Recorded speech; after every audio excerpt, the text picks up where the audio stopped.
How do we walk in God's favor? That's the first question I want to propose to us. And what does God's favor actually look like? It's the disposition of his heart toward all men. He favors men. That's why he sent Jesus.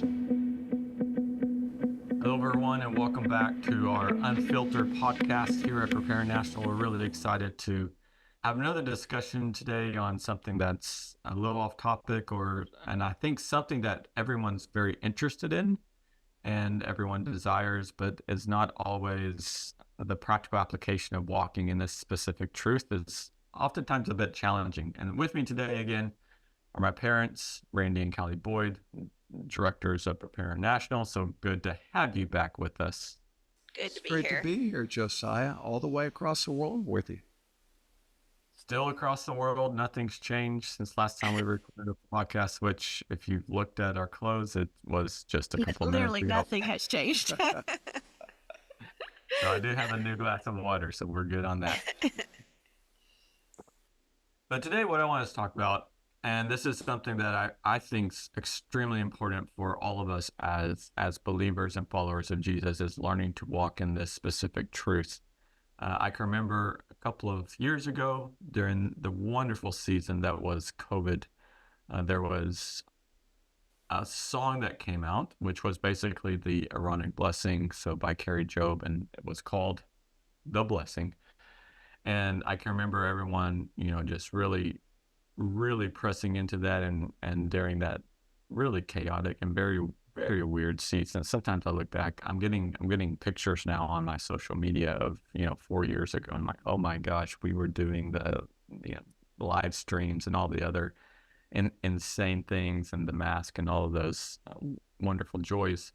But in that process, we were really pressing in, and everyone was really trying to seek out the blessing of God in that time, which I think is really great. Just side note, I now have like post-traumatic stress disorder every time I hear that song, because I'm like looking around for, some social distancing police or someone to come tell me I need to do something else. So I was in a worship meeting or a worship service the other day, and they started playing that song, which is an amazing song, but I couldn't worship.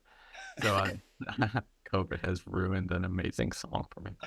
But and I remember, and me specifically, I really remember, and I felt like the Lord was saying that in the next decade, he's going to really show us how to walk in his favor and walk in his blessing. So that's the topic that I want us to talk about today, is walking in the favor of God and walking in the blessing of God, because I think this is something I've done this a number of times at churches in Poland or multiple other countries. If you ask someone if they want to be blessed by God, usually you're going to get every hand in the room raise their hand, and then you ask, do you know what that truly means? So let's talk about what it means to walk in the blessing and favor of God. And so how do we walk in God's favor? So that's the first question I want to propose to us. And what does God's favor actually look like in practical steps and practical terms? And then we can jump into some different topics from there.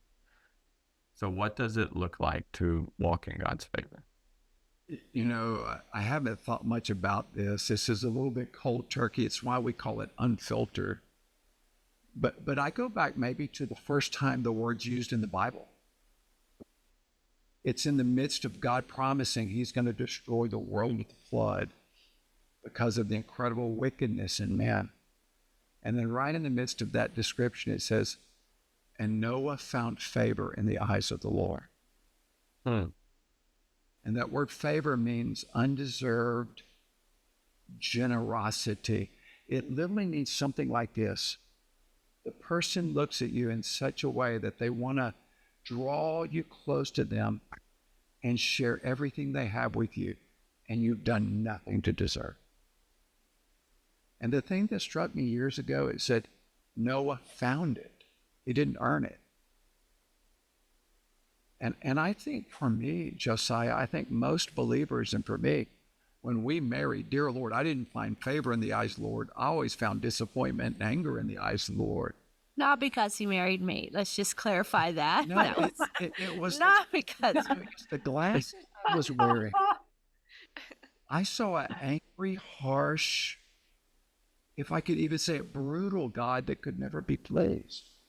And through Callie and a friend named Scott, a man named John and his wife Beth, and others, when I began to glance up Josiah, I began to find favor in his eyes, that he found me attractive. He wanted me to be close to him, and he wanted to share his blessings with me. So honestly, I think it begins with, what do I find in his eyes when I look up? And it is so much better finding a God with favor in his eyes than a God with disappointment and anger. The problem is that God really wasn't the God of the Bible I was looking at. So I think it begins with the rewiring of what we see in him when he looks at us. I think that's the beginning of everything. I think, what Randy was saying, but I think the favor, as far as defining favor, really comes from your position as a son or daughter to God.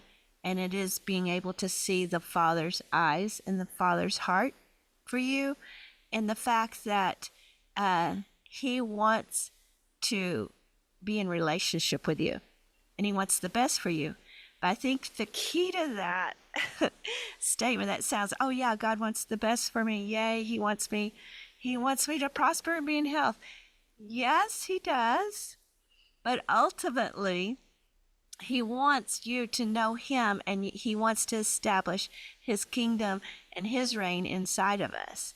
And so sometimes I think, Randy thought of Noah, I think of Joseph, because Joseph walked in the favor of God as well, but he was, let's see what happened. His brothers tried to kill him, but then decided to throw him into a pit, then became sold to, his brothers sold him, and then he became a slave. And then when he was a slave, he had favor in the eyes of the Lord, and he went all the way up to the top, in Potiphar's house. But then Potiphar's wife lied about him, and so then he was thrown in prison, and then he's in prison. He goes all the way top of the prison ranking, and he's basically running the prison. But then the baker that were supposed to have his back and remember him when they got freed actually forgot about him. So he didn't know anything. I mean, here he was, and he's supposed to have favor from God, and Scripture says about Joseph, and he was a successful man. But he was in prison. But he was a successful man.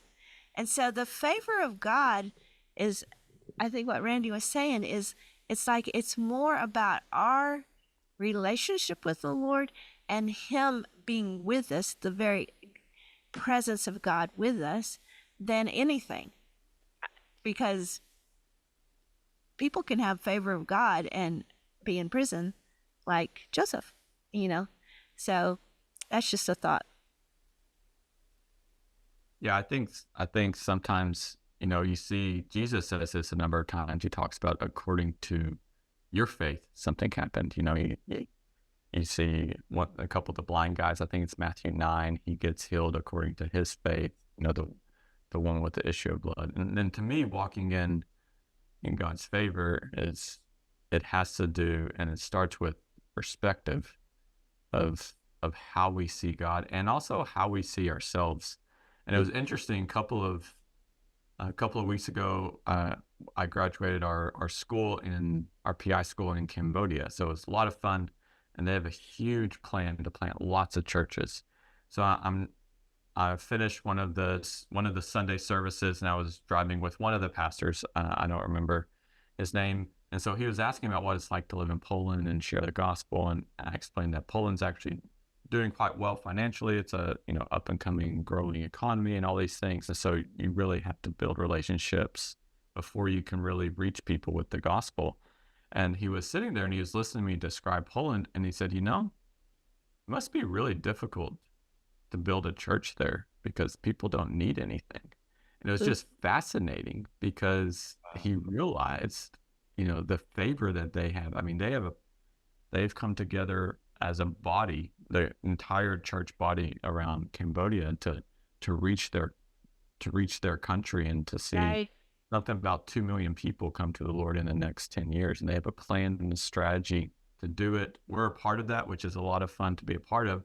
But a lot of it starts with just being able to provide basic needs. And so he sees that the favor of God on them as a group is different than what we consider favor, because he's like, that must be really hard to, go and make disciples when no one wants to listen to what you have to say because they don't need anything. So it was just interesting that it starts a lot of times with perspective and God's favor. So what does walking in God's favor, what is that? How we see ourselves and walking in God's favor, how are those connected? Because to me, I feel like this is the big leap, if you will, for a lot of people.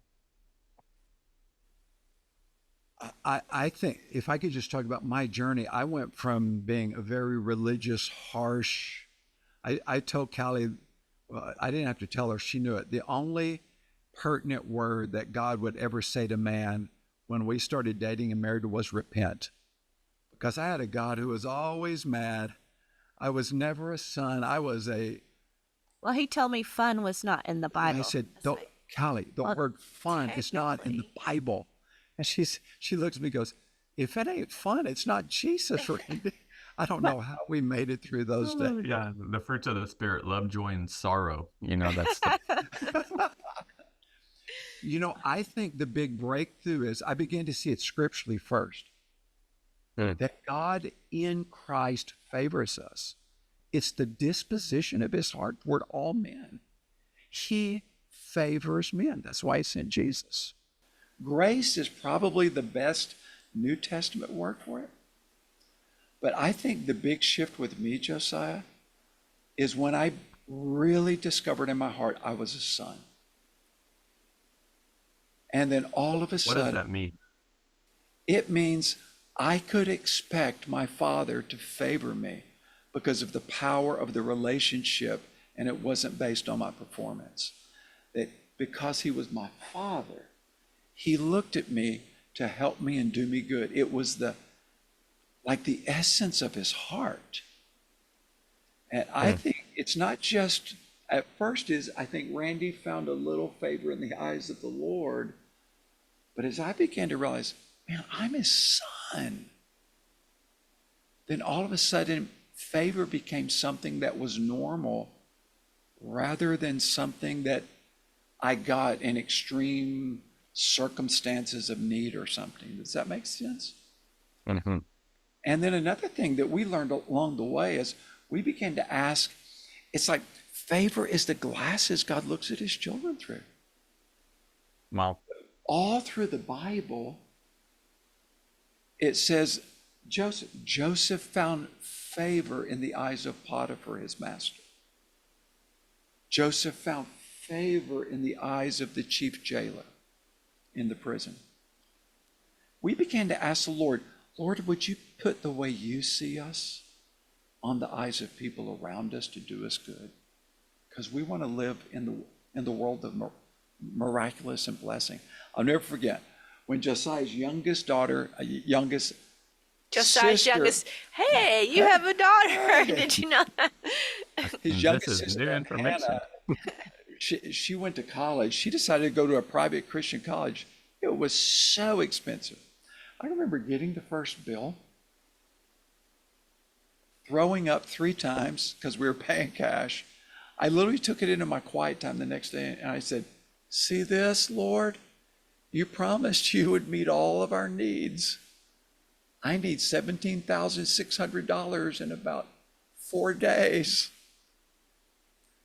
That was on a Tuesday. The next day we were preaching at Beltway Park in Abilene on a Wednesday night. On the way back, Eugene Wade Jr. was with us. On the way back, I get a call from Shreveport, Louisiana Mobile. Hi, this is such and such. Do you remember me? No. Oh, you and your wife discipled me 30 years ago in college. I heard that your daughter's going to this Christian college. My son works there and wants to give her a boatload of money. Here's his number, call him. And she hung up. I called him. Mr. Boyd, is it okay if I give Hannah X amount of money each year And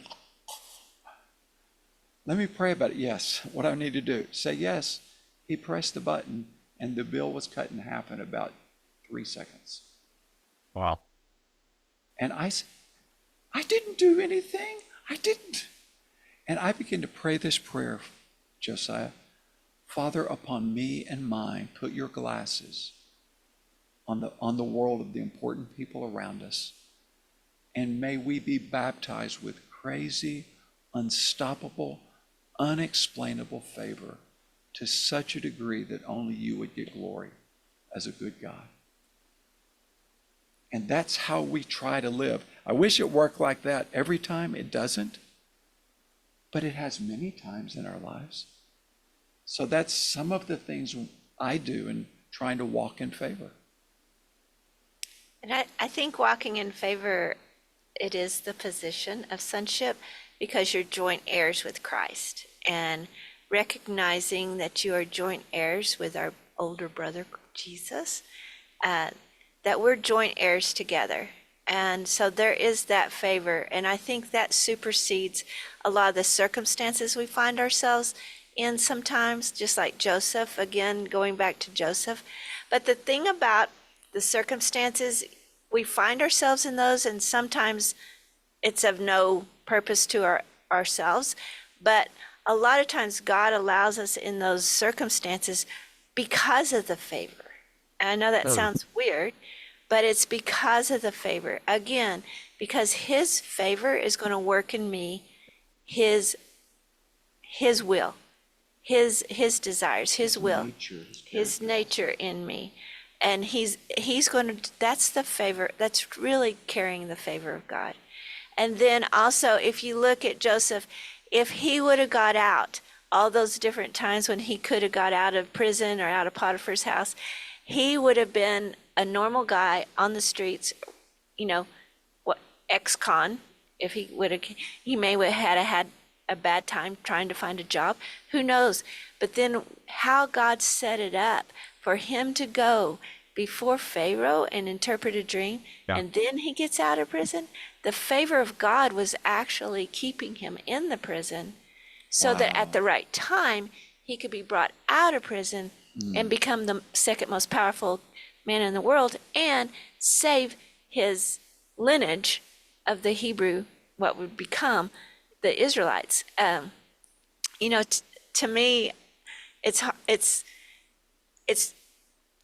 supposed to be easy. It's a mystery. Yes, it's a mystery, but it's supposed to be easy. But it takes a conscious realization and a conscious effort of saying, okay, I am my Father's daughter. I am a joint heir with Christ. And no matter what my circumstances, God really is working them for my best. And so the favor of God is on me at all times. I had a really good dad, and I can remember him telling me over and over that how he loved me, and I felt completely his. I felt completely like he was so proud of me. And he would tell me that all the time. But here's the deal he also told me. He said, you can either learn by my word or learn by my hand. It's your choice. But I will bring you to a point of maturity. And I think that's what the favor of God does. It brings us into maturity with Christ and with God. And sometimes it's not through the best, it's by his hand. So, yeah. Do you feel, because I find this a lot of times in my own life, because I think so far for people that are listening, I think everyone is on board with what we're talking about, and I want to walk in God's favor. I want my college bill to be cut in half, all these things. But, do you feel that we compartmentalize where God is allowed to bless us so that we still feel that we are surrendered? Or so like I'll give you an example. The other day I had someone actually give me a car. So now it's not the nicest of new cars, but it is a car that runs really well and does all these things. And it was really uncomfortable for me because I wasn't really, prepared for that. I was prepared to buy the car And they said, well, we would prefer to give it to you. And I felt like I didn't deserve it. And then also I felt like I needed to give them some money because I knew their financial situation and I would be helpful. It would be helpful for them. But then the Lord just kind of, like, well, do you really believe that the promise that it's more blessed to give than to receive? Like, Wow. I think so. It's like, well, Yeah, then yeah. When I do it, when I give, whenever I make the sacrifice, I feel fine, but whenever you're on the receiving side of a blessing, you don't feel you deserve it a lot of times. And so, now there's other scenarios in my life where I'm totally fine with. I mean, a couple of years ago, we had a massive Ukraine refugee project, and we had about $3.5–4 million given to us, and I was fine with that. I had no problem with that type of blessing and favor. But this $1,200 car, that was a huge issue for me to work through mentally. So do you feel that we've compartmentalized what God is allowed to bless and not bless, and what does that kind of say about where we need to grow?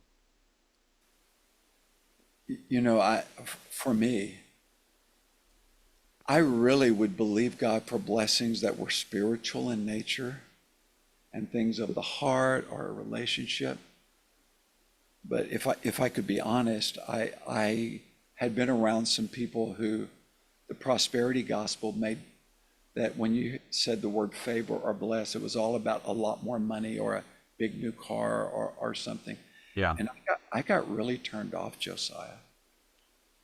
It's almost like God, and I'm not saying everyone who believes this, but in those it's like God was a great ATM machine, But then I began to see in Scripture, God doesn't compartmentalize my life. He doesn't want to bless my relationship and my preaching and leave us out to dry when it comes to our daily bread, and the need of another car. So I had to really rework my faith to believe that God wanted to bless me, not just What you're doing. but close the door over here. And since then, it's like there's a greater joy in my life. I feel like I've let God into places of my life I never let him. I would give sacrificially, but just receiving, it was hard for me. Yes, we all know that because we were his family. We could give as a family, but receive as a family, not so much, There's a support group for that. Yeah. The Randy Boyd Family Support Group, maybe you all need to join it. I think also just as far as really receiving from the favor of the Lord, again, I'm going back to Joseph, but Joseph got to a point where he had nothing to give of himself, and he had to receive from the Lord. And I think that's part of the problem whenever we get sometimes material gifts or something like that, or they'll give you I know Randy would preach somewhere and they would give him money and he'd give it all away before we even got home. We're like, we have no food money, And so, there's that type of thing. And it's like, it's because there's a pride issue of whenever I can't receive from others or I can't receive from the Lord through others, there's a pride issue, because it's one thing to be able to receive, because it's honestly, for a lot of people and for probably most people, it's easier to give because that means we have something to give. But whenever you receive something, that means you don't have anything. And so there's this level ground, and there's a pride issue. And I think we've had to learn that.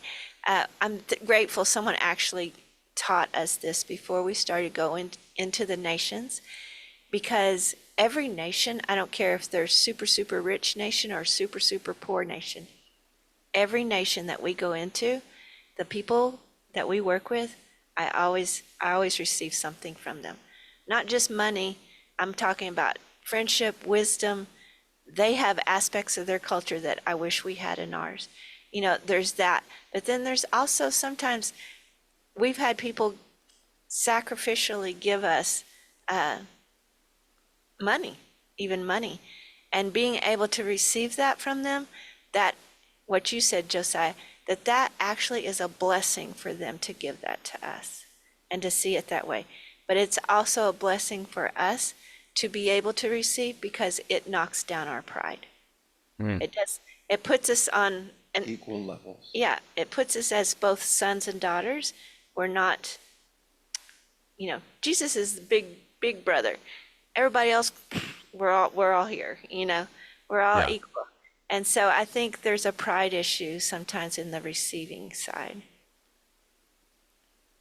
Yeah, I think for me that's one of the things I realize is the amount of humility you have to walk in to truly walk in God's favor, because the favor of God is you being in places, whether it's, at a job or whether it's receiving something, which, the same's happened to me. I was in a third world country not too long ago, and I think the second largest offering I've ever received after a Sunday was at this place, and it was a love offering, so it wasn't from the church, it was from the people, and it wasn't a huge church, a couple hundred people. So for me, I was like, oh my gosh, this is interesting for me to be on this side of this conversation, but it is something where us learning to walk in humility.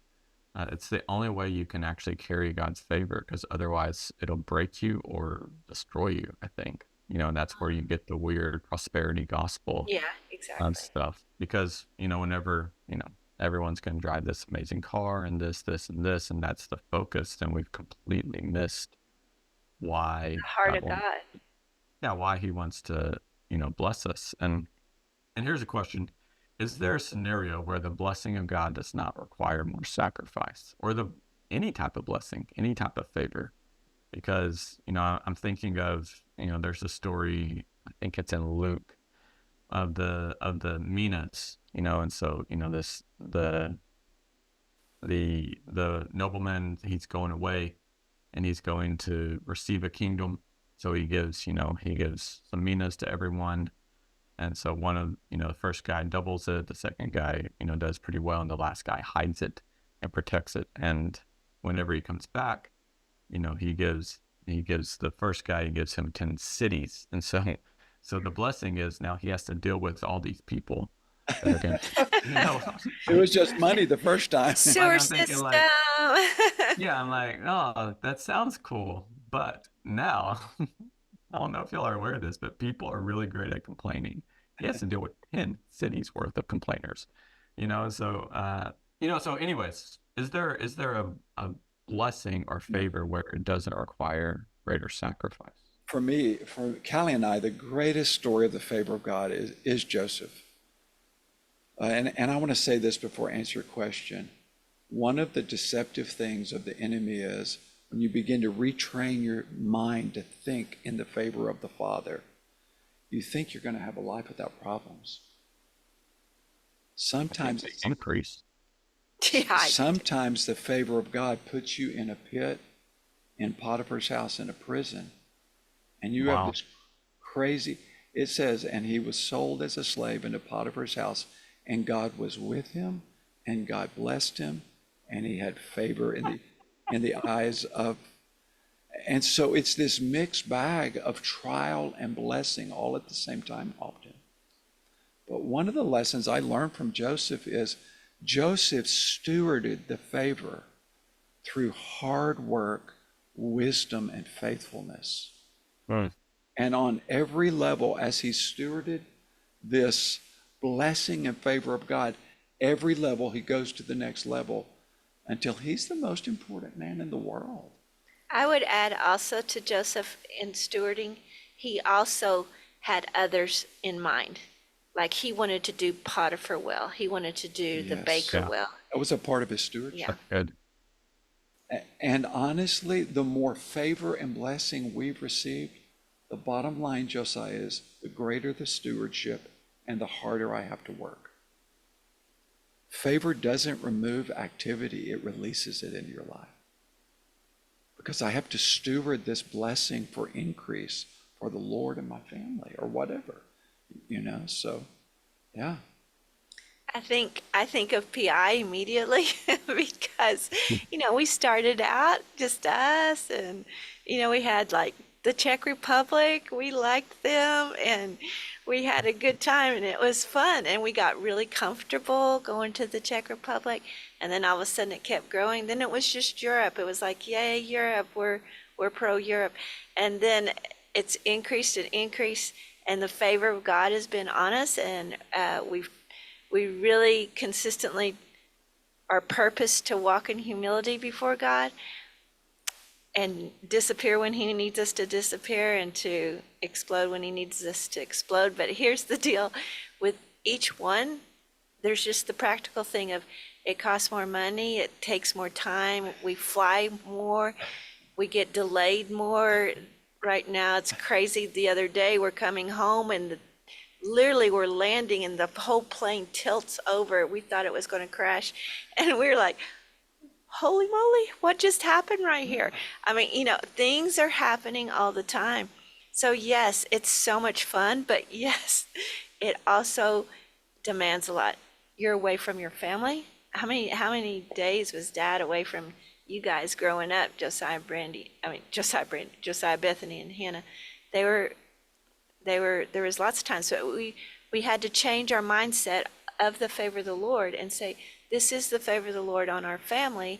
And we receive the same reward that Randy is receiving by going. Yeah. We receive that same reward.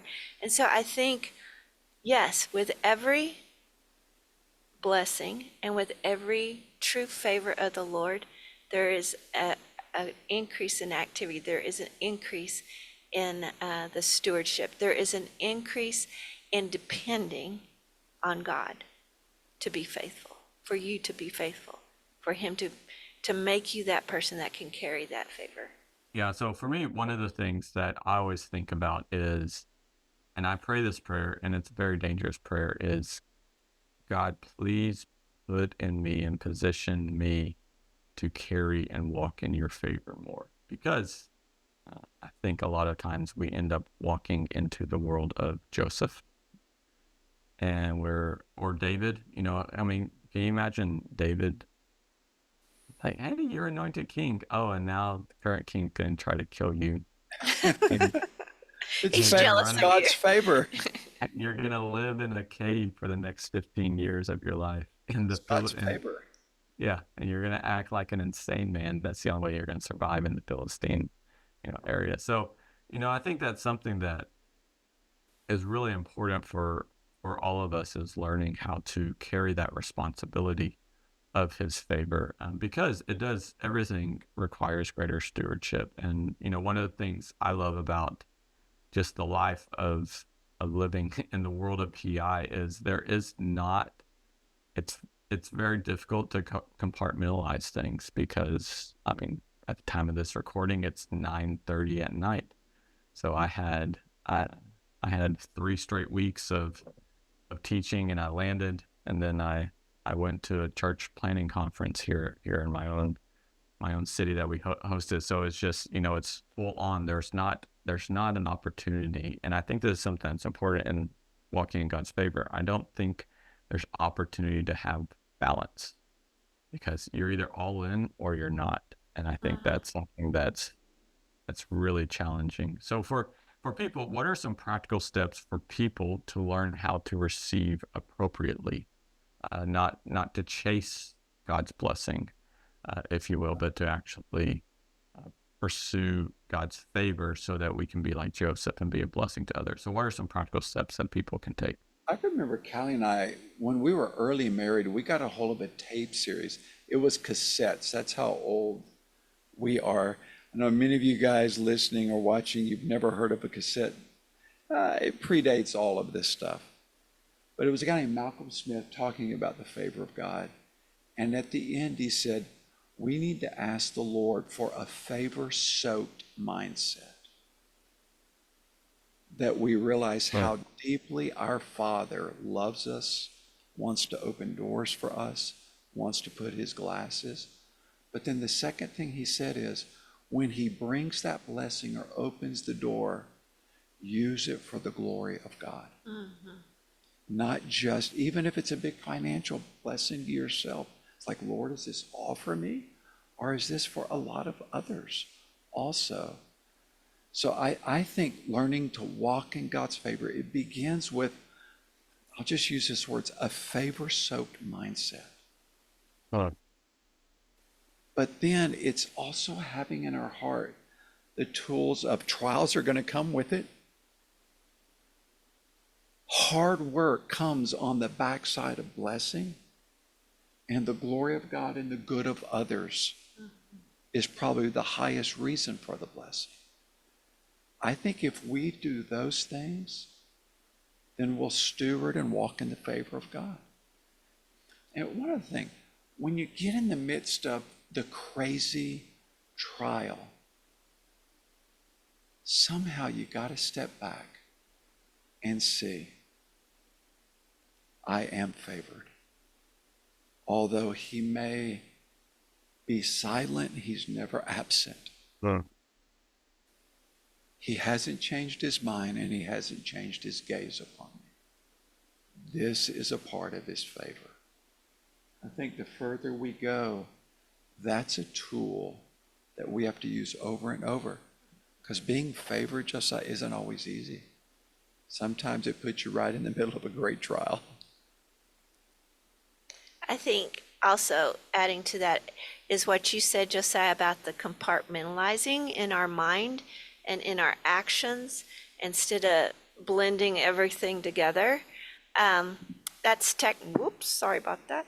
But that's technically a Western mindset, and there's nothing wrong with a Western mindset. God has given us Western mindsets, but Eastern mindset thinks of everything more as a circle and more as one.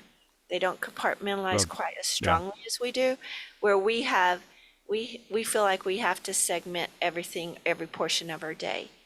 And part of that is good, I will say. Some of that is necessary, but we do that with our life. And so with favor, it's the same thing. We see it as materialism, spiritual, intellectual. What area is God blessing me in now? Prosperity, what is it? Instead of just seeing it all blending together. And I think that the Lord, to really walk in favor, I think a challenge would be help us to see that you're king and God over everything. And no matter if it's the littlest matter or the biggest matter, it all matters to you. Yeah. It all is the same. Right. It doesn't matter. I think of the story of Jael in the Bible. She was a tent maker, a homemaker.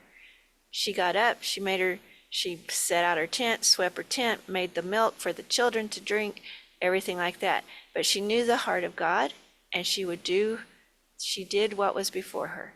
And the favor of the Lord was upon her, and she ended up using those very things that she had done day after day after day. She used those very things to kill Sisera, the enemy of God. And so I just want to, and I think it's because she didn't compartmentalize, well, I'm not Deborah, I'm not this, and so I need to do this, I need to do this, and this is just my life. But she saw the favor of God on her life, even in the midst of turmoil, even in the midst of the everyday. And I think that's a big deal. I think it's a big thing to think more of God blessing every area at the same time, not structuring so much. Yeah, I think that's easy for us a lot of times to start, to allow God to bless us in certain areas because we know it's right, or maybe we're just seeking a new Mercedes or whatever it is that we have in our head as the special blessing that we're claiming, which obviously is wrong. For me, one of the things that I think is really important is to realize the opportunity we have to fulfill the Great Commission through God's blessing and favor. First off, whenever you see someone that is blessed and in places of favor, you ask this question: how did that person get there? What is it about them? So your life becomes attractive. The blessing of God is attractive. Great. And so I think that's something that's really, really important for us to realize is, regardless of, even if the only thing we can do is share the testimony of how God blessed us, it's an attraction to remind us and to remind people of who God is. And I think that's really important. But then the other thing is as we've talked about, it requires a lot of responsibility. So there is hard work that comes usually on the front side and definitely on the back side of receiving a blessing or favor from God, even by my wonderful little car that I received. So I've had to get it inspected. I've had to do this, all these other, responsible things so that I can legally drive it. And hopefully actually tomorrow I can pick up the documents that says I can legally drive it. So even though it's a blessing, it still required actually quite a bit of work for me to, for me to actually use it. But I think that's something that's really important on a much bigger scale, is us being, as people, beginning to embrace the responsibility we have, and that comes with the blessing of God. Because as we do that, I think that gives us an opportunity for greater impact and greater influence in the world, because God's looking to bless people. And I think sometimes we look at people and ask, how did he get there? And I think it's because they embraced that mentality that we've been talking about, that they are going to live their life in a way that's going to honor the Lord with everything that he gives, whether it's Deborah or whether it's Joseph at any stage of his life, or not Deborah, Jael. Deborah didn't as well, but Yeah. whether that's Jael or whether that's Joseph, at any stage of his life, you see him constantly being a blessing and being prepared to be that blessing. And that was attractive for people. Mhm. So I think, for me, I think that's something that we've got to grab hold of. That's so true.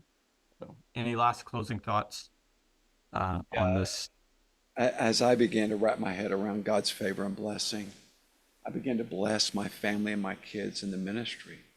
Ministry was really small in those days, and these doors started opening for us. Problem is, when a door opens, you have to walk through, and on the other side of that door, there's new relationships, hard work, a lot of time and money. But I remember I got into about a year where I didn't call down God's favor and blessing on our children. And I was in prayer one morning, and God, he doesn't speak to me often in prayer. It's usually through my day. Or He doesn't speak to me often. In my times of prayer, if I might say it. Excuse me, it's my turn. But I heard him say, and I felt like he was angry. I'm angry with you. I said, why, Father? Because you're not releasing my favor and blessing your children and your wife. I want to bless your wife, and you're the head of this family. And I want to bless your children. You're holding me back.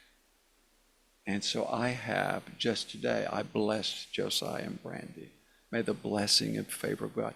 I include Angelique in that now. She's in my family.